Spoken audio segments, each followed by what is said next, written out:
महाराष्ट्र के अहिल्या नगर में अंबाजोगाई नाम है, थोड़ा तोड़कर लिखा गया है गलती से। अंबाजोगाई किले में मंदिर की सामग्री का इस्तेमाल किया गया था। अंबाजोगाई ये देवी का स्थान है, बहुत महत्वपूर्ण है। गोपीनाथ मुंडे, अगर आपको नाम स्मरण होगा, राजनेता बड़े थे, ये यही स्थान से थे। और वो आजकल इसका नाम पहले अहमदनगर था, इस जिले का नाम अभी अहिल्या नगर हुआ है। महाराष्ट्र के अहिल्या नगर में अंबाजोगाई में भी जो मस्जिद है वो भी मंदिर के अवशेषों का उपयोग करके ही बनाई गई है। आगे, महाराष्ट्र के हजरत बुरहानुद्दीन गरीब चिश्ती की दरगाह, जिसको लोग खुलताबाद कहते हैं, हम उसको, ये छत्रपति संभाजी नगर में आता है, पहले जिसको औरंगाबाद कहते थे, अभी हम इसको वर्षों से रत्नपुर कहते हैं, में एक मंदिर स्थल पर 1339 में बनाया गया था। यादवों का शासन यहां पर था, उसके गिरने के बाद यहां पर यह हुआ था। आगे, हालांकि इसी एक ही स्थान पर 5 से ज्यादा ऐसे स्थान है, लेकिन एक ही हम बता रहे। महाराष्ट्र के मैना हज्जम की मजार महालक्ष्मी मंदिर को तोड़कर बनाई गई थी। महाराष्ट्र के परंडा कहते हैं, परंडा में तालाब के पास नमाज जगह का निर्माण मनकेश्वर नाम होगा, मनकेवरा लिखा यहां पर, मनकेश्वर मंदिर को ध्वस्त करके किया गया है। ये आज बड़े ग्रामीण क्षेत्र लग रहे हैं, लेकिन किसी जमाने में ये बड़ी बड़ी व्यापार के केंद्र थे, बाजार पेट जिनको कहते हैं वो थे। वहां पर भी आज ये स्थान है। यहां प्रभु रामचंद्र जी भी गए थे और इसके आसपास के क्षेत्र में, और अभी जो राम राज्य युवा यात्रा भी इसके आसपास के स्थानों पर गई है, तब भी हमने आपको इसको दिखाया था। आगे, ये मराठवाड़ा क्षेत्र में पड़ता है, महाराष्ट्र का मराठवाड़ा। अब पंजाब की तरफ चलते। पंजाब के बाबा हाजी रतन की मजार भटिंडा में एक मंदिर को तोड़कर बनाई गई है।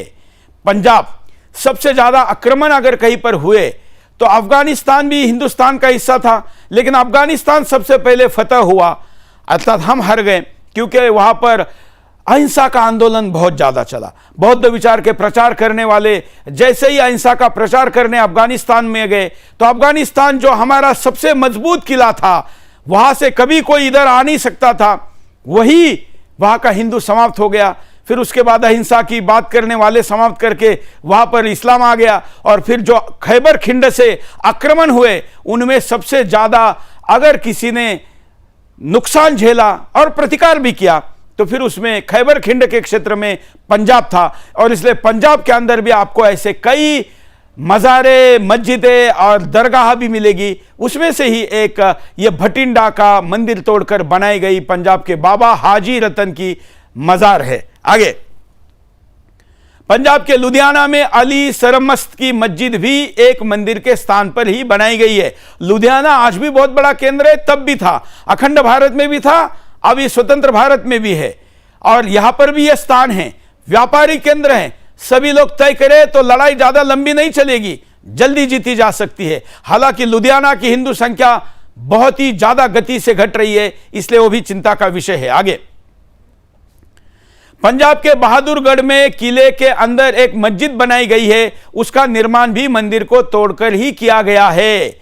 बहादुरगढ़, पंजाब। आगे, अब सोचिए, जो किले फतह करने के बाद, मतलब वो फतह करते थे, किला जीतने के बाद किले के अंदर के मंदिरों को, राजा को मार देते थे, रानियों को, उनकी सुंदर महिलाओं को रख लेते थे, मंदिर को तोड़ देते थे। यही सब जगह एक जैसा फॉर्मेट आपको देखने को मिलेगा। अब थोड़ा दक्षिण में चलते। तमिलनाडु के तिरुचिरापल्ली में नाथर शाह वाली की दरगाह भी एक शिव मंदिर को तोड़कर ही बनाई गई है। दक्षिण भारत में सबसे ज्यादा शिव मंदिर तोड़े गए हैं, अन्य स्थानों पर अन्य मंदिरों को तोड़ा गया है। यह शिव मंदिर तोड़ा है जो तमिलनाडु के तिरुचिरापल्ली में, आपको मैं कल परसों के एपिसोड में इतिहास भी बताया था कि यह रावण के भाई का नाम त्रिशिरा, जो कि शूर्पणखा के साथ आया था लक्ष्मण जी से युद्ध करने, वो त्रिचिरापल्ली उसका नाम है, वहां पर भी ये है। आगे, दक्षिण में हिंदुस्तान का ऐसा कोई राज्य नहीं। संभल की बाबरी मस्जिद, जिसको आईने अकबरी, संभल में विष्णु के एक मंदिर, प्रसिद्ध मंदिर को संदर्भित करता है। हिंदू बेग ने स्वतंत्र संभल में एक हिंदू मंदिर को मस्जिद में बदल दिया। बाबर के आदेश से मीर बाकी ने 1528 से 29 के बीच के मंदिर को नष्ट कर दिया और उसके स्थान पर एक मस्जिद का निर्माण किया।